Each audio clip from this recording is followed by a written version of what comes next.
नमस्कार, मैं एडवोकेट नृपेंद्र सिंह स्वागत करता हूं आपका अपने YouTube चैनल लॉ डोर में। दरअसल जब भी किसी संपत्ति या प्रॉपर्टी का बंटवारा होता है तो वह बंटवारा किया जाता है हिंदू उत्तराधिकार अधिनियम 1956 के प्रावधानों के अनुसार। चाहे वह प्रॉपर्टी पैतृक हो, पुश्तैनी हो, पुरखों की हो या फिर एंसेस्ट्रल प्रॉपर्टी हो, चाहे वह प्रॉपर्टी या संपत्ति सेल्फ अर्न्ड प्रॉपर्टी हो यानी कि स्वयं के द्वारा खरीदी गई प्रॉपर्टी हो या स्वयं के द्वारा अर्जित की गई प्रॉपर्टी हो। आज इस वीडियो में मैं आपको हिंदू उत्तराधिकार अधिनियम 1956 तथा पैतृक संपत्ति के बंटवारे से संबंधित कुछ महत्वपूर्ण तथ्यों के बारे में बताने जा रहा हूं तथा पैतृक संपत्ति के बंटवारे से संबंधित कुछ महत्वपूर्ण प्रश्न तथा उनके जो जवाब हैं उनके बारे में बताने जा रहा हूं। हिंदू उत्तराधिकार अधिनियम में पैतृक संपत्ति के बंटवारे से जुड़े कुछ महत्वपूर्ण प्रश्न मुझे भेजे हैं असम गुवाहाटी में एयरफोर्स में तैनात ब्रिजेश कुमार जी ने। मुझे पूरी आशा है कि जिन लोगों की समस्याएं पैतृक संपत्ति के बंटवारे से जुड़ी हुई हैं उनकी कानूनी समस्याओं का समाधान इस वीडियो में मिल पाएगा। तो आइए आगे बढ़ते हैं और जानते हैं पैतृक संपत्ति के बंटवारे से जुड़े कुछ महत्वपूर्ण तथ्यों के बारे में तथा पैतृक संपत्ति के बंटवारे से जुड़े कुछ जो महत्वपूर्ण प्रश्न हैं उनके जवाबों, उनके उत्तरों के बारे में। ब्रिजेश कुमार जी ने मुझे पहला प्रश्न भेजा है कि यदि कोई हिंदू व्यक्ति मर जाता है या अचानक उसकी मृत्यु हो जाती है और उसकी दो पत्नियों में से कई संतानें हैं तो क्या संपत्ति का बंटवारा उसकी दोनों पत्नियों की जो संतानें हैं उनमें बराबर बराबर भागों में होगा? ब्रिजेश जी के इस सवाल के उत्तर में सबसे पहले यह देखना होगा कि किसी व्यक्ति की यदि दो पत्नी हैं तो क्या यह विधिक रूप से सही है या नहीं है। दरअसल हिंदू मैरिज एक्ट 1955 यानी कि हिंदू विवाह अधिनियम 1955 की धारा 5 के अनुसार शादी के समय वर या वधू पहले से शादीशुदा नहीं होनी चाहिए और कोई भी महिला या पुरुष दूसरी शादी तभी कर सकते हैं जब प्रथम पत्नी या पति की मृत्यु हो चुकी हो या उनका तलाक हो गया हो विधिक रूप से या फिर उनकी शादी को कोर्ट ने रद्द कर दिया हो। हिंदू विवाह अधिनियम 1955 के अस्तित्व में आने से पहले या लागू होने से पहले हिंदुओं में एक से ज्यादा शादियां मान्य थी यानी कि अगर किसी व्यक्ति की दो पत्नियां थीं तो वह शादी कानूनी रूप से मान्य थी और पति की मृत्यु होने पर विधवाओं और बच्चों को भी संपत्ति में बराबर का अधिकार मिलता था, लेकिन उसको 3 हिस्सों में बांटा जाता था जिसमें एक हिस्सा पत्नियों को और अगर दोनों पत्नियों से मृतक पति के बच्चे भी हैं तो बच्चों में भी एक एक हिस्सा बंट जाता था। लेकिन अगर कोई शादी इस हिंदू विवाह अधिनियम 1955 के लागू होने के बाद या अस्तित्व में आने के बाद में की जाती है तो ऐसी स्थिति में दूसरी शादी कानूनी रूप से मान्य नहीं होगी, परंतु इस दूसरी शादी से यदि कोई संतान होती है तो ऐसी स्थिति में बच्चा कानूनी रूप से संपत्ति में बराबर का अधिकार प्राप्त करेगा क्योंकि कानून बच्चे को नाजायज नहीं मानता है।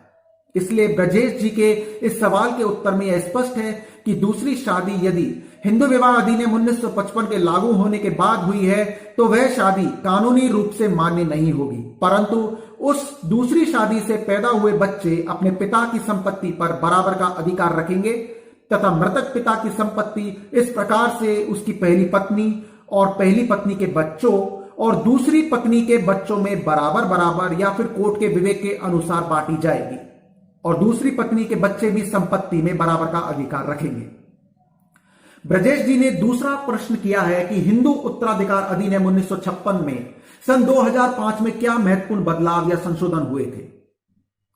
हिंदू उत्तराधिकार अधिनियम 1956 में 2005 को एक संशोधन हुआ था जो कि 5 सितंबर 2005 को राष्ट्रपति के हस्ताक्षर होने के बाद में और सहमति मिलने के बाद में 9 सितंबर 2005 को लागू हुआ।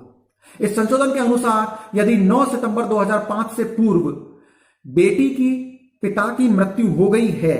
तो बेटी को अपने पिता की संपत्ति में अधिकार नहीं मिलने के बारे में बताया गया था, यानी कि बेटी को इस संशोधन के अनुसार तभी संपत्ति में अधिकार मिल सकता था जब उसके पिता 9 सितंबर 2005 को या उसके बाद में जीवित हो। यहां पर रोचक तथ्य यह भी है कि सुप्रीम कोर्ट के सामने दो अलग अलग मामले आए थे जिनमें कि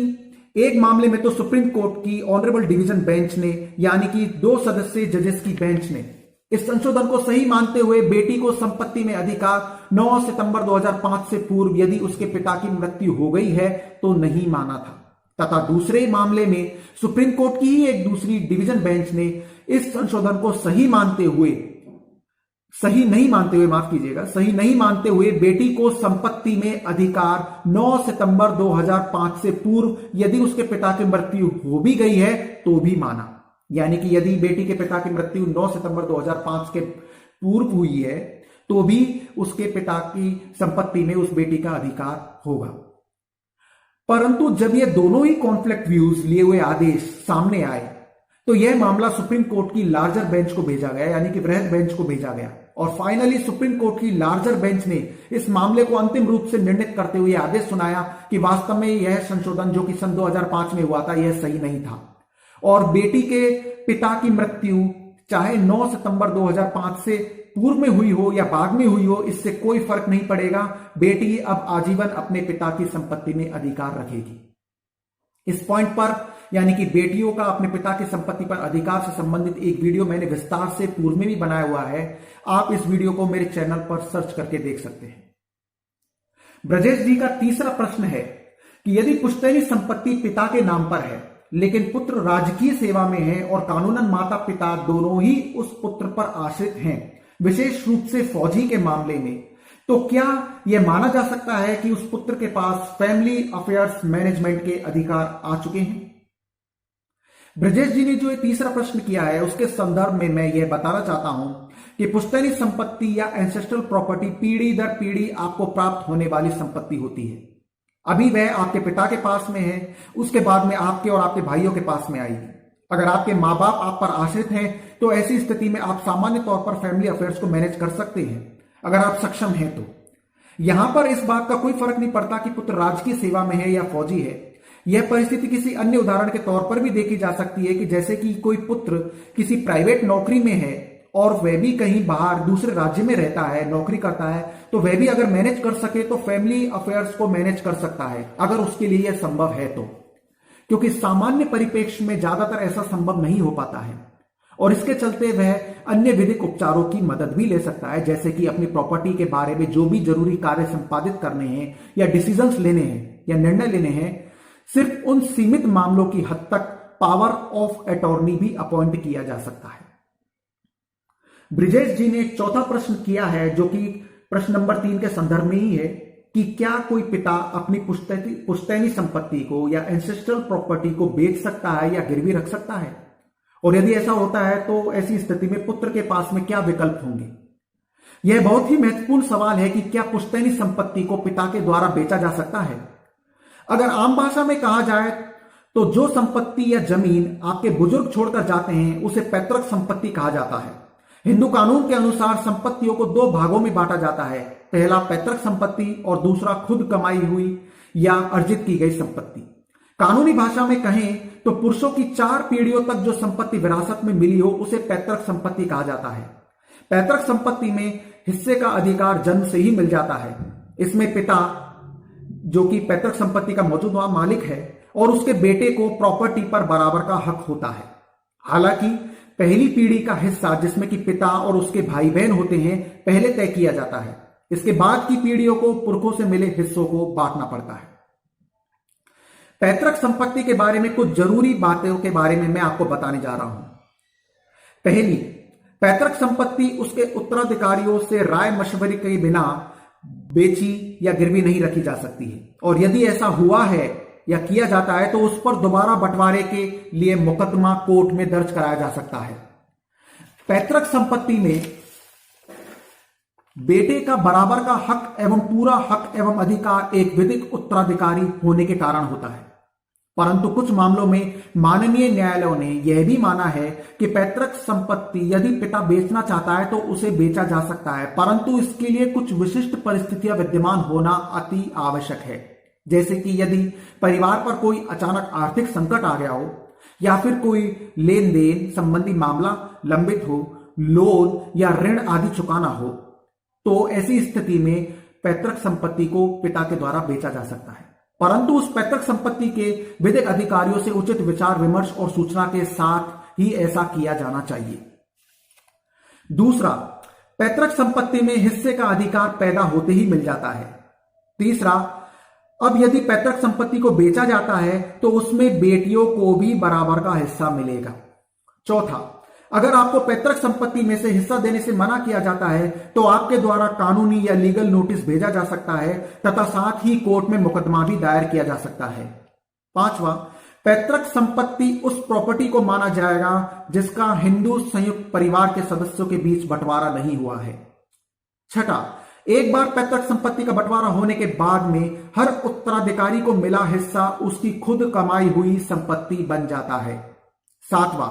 मां की तरफ से मिली संपत्ति को पैतृक संपत्ति नहीं माना जाएगा।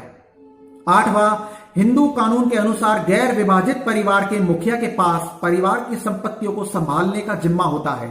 जब बात मालिकाना हक और पैतृक संपत्ति पर अधिकारों की आती है तो हर उत्तराधिकारी को अपना हिस्सा मिलेगा। ब्रिजेश जी ने पांचवा सवाल किया है कि क्या पुश्तैनी संपत्ति के लिए वसीयत बनाई जा सकती है। जैसा कि मैंने पिछले प्रश्न के उत्तर में बताया है कि संपत्ति दो प्रकार की होती हैं। पहली पुश्तैनी यानी कि एंसेस्ट्रल या पुरखों की या पैतृक संपत्ति, और दूसरी स्ववर्जित या खुद की कमाई हुई संपत्ति। कोई भी व्यक्ति अपनी संपत्ति के संबंध में वसीयत लिख सकता है कि वह अपनी संपत्ति को किसे देना चाहता है या उसके मरने के बाद में उसकी संपत्ति का बंटवारा कैसे होगा या किन लोगों के बीच में होगा। परंतु कोई भी व्यक्ति ऐसी वसीयत सिर्फ अपनी स्वयं की कमाई हुई संपत्ति या अर्जित की गई संपत्ति या स्वयं के द्वारा खरीदी गई संपत्ति के संबंध में ही कर सकता है। यानी कि वसीयत पुश्तैनी संपत्ति के संबंध में नहीं की जा सकती है, और अगर की जाती है तो यह अवैधिक होगा, क्योंकि पुश्तैनी संपत्ति में जैसा कि मैंने पहले बताया सभी उत्तराधिकारियों का बराबर का हक एवं अधिकार होता है। इसलिए वसीयत किसी भी व्यक्ति के द्वारा उसके द्वारा अपने जीवन काल में कमाई गई संपत्ति या अर्जित की गई संपत्ति के संबंध में ही की जा सकेगी। तो यह थी जानकारी हिंदू उत्तराधिकार अधिनियम 1956 तथा इस अधिनियम में पैतृक संपत्ति के बंटवारे को लेकर कुछ महत्वपूर्ण तथ्यों के बारे में। यह जानकारी आपको कैसी लगी मुझे कमेंट बॉक्स में लिखकर जरूर बताइएगा। मुझे आशा है कि पैतृक संपत्ति के बंटवारे को लेकर जो कुछ कानूनी समस्याएं होंगी उनका काफी हद तक समाधान हो गया होगा। परंतु फिर भी यदि कोई शंका है तो आप उसे कमेंट बॉक्स में लिख सकते हैं, मैं उनका समाधान करने का पूरा प्रयास करूंगा। तथा मेरी आपसे विनती है कि आप मेरे चैनल को जरूर सब्सक्राइब करें, जिससे कि मेरे अपकमिंग लेटेस्ट कानूनी जानकारी से संबंधित वीडियोस के बारे में भी आप जानकारी प्राप्त कर पाएंगे। तथा इस वीडियो को भी आप ज्यादा से ज्यादा शेयर और लाइक करें, जिससे कि वीडियो किसी जरूरतमंद तक पहुंचे और उसकी भी कानूनी समस्याओं का समाधान हो सके। तो मिलते हैं एक और नई कानूनी जानकारी के साथ अपने अगले वीडियो में। नमस्कार।